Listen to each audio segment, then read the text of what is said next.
Bonjour, nous sommes là pour apprendre à écrire le résultat de mesure avec un traitement statistique. Donc, nous allons commencer par essayer de rendre compte d'une grandeur mesurée plusieurs fois. Quelle est par exemple la longueur de ce trombone? Cette question va nous amener à aborder un certain nombre de capacités qui vous seront exigées au cours de l'année.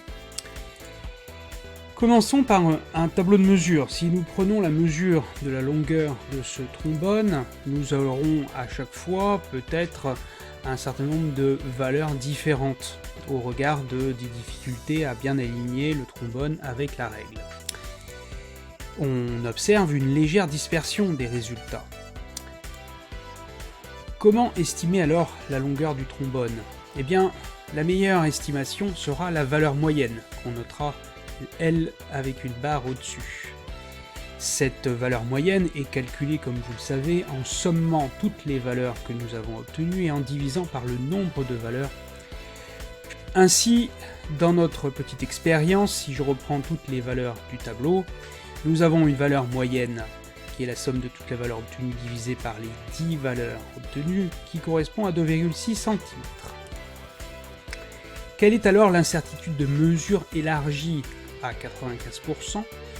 Il faut comprendre donc que nous allons noter U de X, uncertainty in English, ou delta X par moment, un paramètre qui sera positif et qui va définir un intervalle de valeurs probables pour la grandeur X, qui aura donc 95% de chances de se trouver dans cet intervalle-là.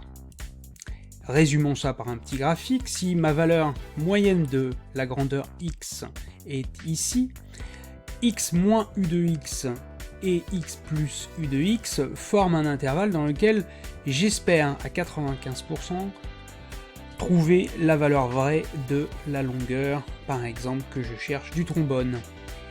Voilà.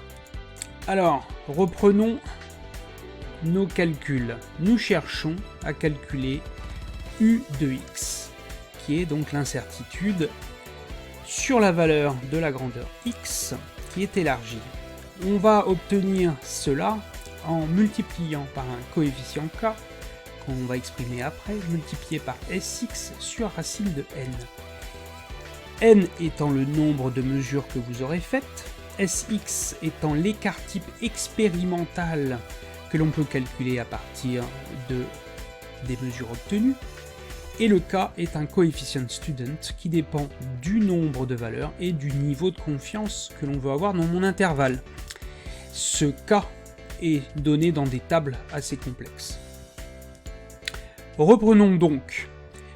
Vous avez l'écart type expérimental qui est calculé à partir de la dispersion de ces valeurs.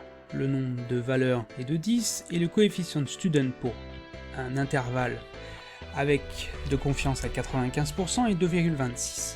Je multiplie tout ça en utilisant la formule et j'obtiens 0,045 cm. Nous ne gardons qu'un seul chiffre significatif pour les incertitudes de mesure.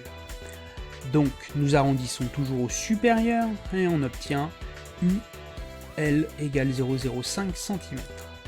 Pour écrire notre résultat, il nous suffira alors de prendre la valeur moyenne trouvée avec plus ou moins l'incertitude élargie trouvée ici.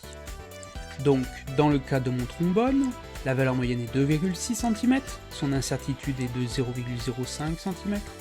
Aussi, nous écrirons L égale L bar plus ou moins U de L, c'est-à-dire 2,60 plus ou moins 0,05 cm, de façon à faire correspondre le dernier chiffre, ici, avec le chiffre D de l'incertitude. Voilà, nous résumons.